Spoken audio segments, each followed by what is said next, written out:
Hello বন্ধুরা, good morning. Welcome back to my new blog. আশা করছি তোমরা সবাই অনেক ভালো আছো আর আমিও ভালো আছি। তো সকালবেলা স্নান টান করে ফ্রেশ হয়ে নিয়েছি, তারপরে ব্লগটা শুরু করে দিয়েছি। আর তোমরা ব্লগটা দেখতে থাকো, আশা করি ভালো লাগবে। আর ভালো লাগলে লাইক, শেয়ার, কমেন্ট করো। আর যারা তোমরা আমার চ্যানেলে নতুন তারা অবশ্যই আমার চ্যানেলটা সাবস্ক্রাইব করে দিও। তো চলো তোমাদের একটা জিনিস শেয়ার করছি। তো দেখতে পাচ্ছ বন্ধুরা, এটা হলো জবা ফুল গাছের যে আমি কাটিং করে বসিয়েছিলাম কলমগুলো। তো সেগুলো এখন বেশ সুন্দর পাতা গজিয়ে গেছে। আর এখানে দেখো, আমি গোলাপ গাছের ডালেও একইভাবে কলম করেছিলাম মোবাইল দেখে দেখে, কিন্তু সবগুলো নষ্ট হয়ে গেছে। তো তারপরে একটা কাকুর কাছে জানতে পারলাম যে গোলাপের দুই ধরনের ভাগ হয়, একটা হাইব্রিড আর একটা দেশি। তো বলছিল যে হাইব্রিড গোলাপটার থেকে নাকি কলম করা যায় না বেশি। তো আমাদের বাড়িতে যেটা ছিল সেটা তো আগে কিনে এনেছিল, ওই গাছের থেকে আমি কলম বসিয়েছিলাম। তো এর আগেও আমি করেছিলাম, কিন্তু সেটাও টিকেনি। যাই হোক, গোলাপ গাছের কলম মনে হয় না আমার দ্বারাই হবে। কিন্তু জবা ফুল গাছগুলো বেশ সুন্দর, সবগুলোতেই পাতা গজিয়ে গেছে। আর কয়েকদিন পরে এগুলোকে আলাদা আলাদা টবে আমি গাড়বো, তো সেটাও তোমাদের সাথে শেয়ার করব। আর এখানে যে গাছগুলো আছে দেখো, এগুলোর গ্রোথও ভালো হয়েছে। এই গাছটা সবচেয়ে বেশি গ্রোথটা অনেকটাই সুন্দর হয়েছে। প্রথম যখন নিয়ে এসেছিলাম তখন তো ছোট ছিল, আর এখন এটা থেকে কাটিং করে আমি অন্য জায়গায় আরেকটা জায়গায় বসাবো ভাবছি। আর এই যে গাছটা দেখতে পাচ্ছ, এটাও বেশ সুন্দর বড় হচ্ছে। আর এখানে দেখো, এই ছোট্ট আরেকটা চারা হয়েছে, এটা মনে হচ্ছে পেঁপে গাছের চারা। তো যাই হোক, দেখা যাক, আর একটু বড় হোক, তাহলেই বোঝা যাবে। আর এদিকে দেখো, মানি প্ল্যান্ট গাছটা বেশ সুন্দর হয়েছে। তো সকালবেলায় মা লাউয়ের জুসটা করে দিয়েছে। তো যারা মোটা তাদেরও জ্বালা, যারা রোগা তাদেরও জ্বালা।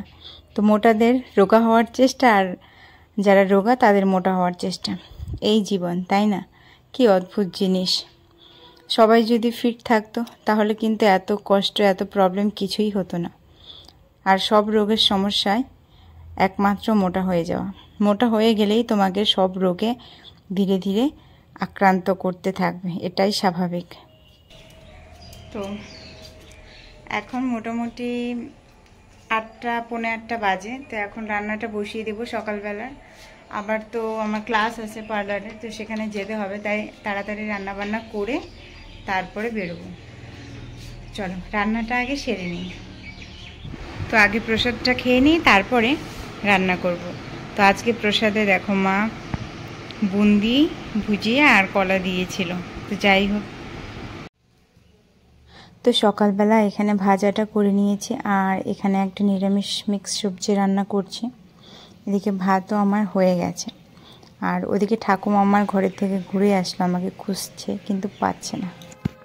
তো এখন রেডি হয়ে বেরিয়ে পড়েছি ক্লাসের জন্য। আর একটু আগে বড়বাবু গেল কাজে, তো ওর সাথে যেতে পারতাম, কিন্তু আমার এডিট করতে গিয়ে এদিকে রেডি হতে দেরি হয়ে গেছে। তো বলে তুমি একাই চলে এসো, আমি ওর কাজের একটু তাড়া আছে, তো বেরিয়ে গেছে। তো এখন আমি একাই চলে যাব। আর আজকেও এত পরিমাণে রৌদ্র উঠেছে, কি আর বলবো। তো চলো একবারে গিয়ে তোমাদের সাথে কথা বলছি। আর আজকে তো দিদি মনে হয় বেস মেকআপ করাবে। তো যাই হোক, দেখি বেস মেকআপ না হেয়ার করায়, সেটা তো তোমরা ব্লগে দেখতেই পারবে। এর আগের দিন ফোন না করেই আমি চলে গিয়েছিলাম। তো দিদি আসতে লেট করেছিল, কিন্তু আমার বাড়িতে কাজ ছিল বলে আমি তাড়াতাড়ি ক্লাস না করে আবার ফিরে চলে এসেছি। তো আজকেও ফোন করেছি, বলছি দিদির নাকি দেরি হবে আসতে, এখন খাওয়া দাওয়া করছে। তো যাই হোক, আমি একটু লেট করে বেরোবো। তো চলো। তো ফাইনালি এখানে চলে এসেছি।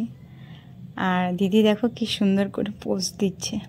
তো তোমাদের বলেছিলাম যেটা, সেটা তো না, আজকে দিদি আমাদের আই মেকআপ করা শেখাচ্ছে। তো যাই হোক, দিদি প্রথমে নিজের চোখে অ্যাপ্লাই করে শেখাবে, তো তারপরে আমি আর আরেকটা বোন আছে, তো দুজনে একে অপরের চোখে অ্যাপ্লাই করে তারপরে দিদিকে দেখাতে হবে। তো ওর চোখে আমি করে দিয়েছি প্রথমে, এখন ও আমার চোখে করছে। তো আমি তো দুটো চোখে একই কালার করেছিলাম, কিন্তু এখানে দিদি বলেছে ওকে দুটো চোখে দুই রকমের করতে, একটু ডিফারেন্ট করতে। দুপুরবেলা এসে দেখি মা সব রান্না করে রেখেছে, খুব তাড়াতাড়ি রান্না করে রেখেছে। তো তারপরে খাওয়া দাওয়া করতে বসে পড়েছি। তো আজকে এত গরম, তো তাই নিচে বসেই খাচ্ছি। আর বিকেলবেলা আমি আর মা বেরিয়ে পড়েছি ডাক্তার দেখানোর উদ্দেশ্যে। মার আজকে ডাক্তার দেখানোর কথা, তো তারপরে চলে এসেছি ফালাকাটাতে, সরকার মেডিকেলে।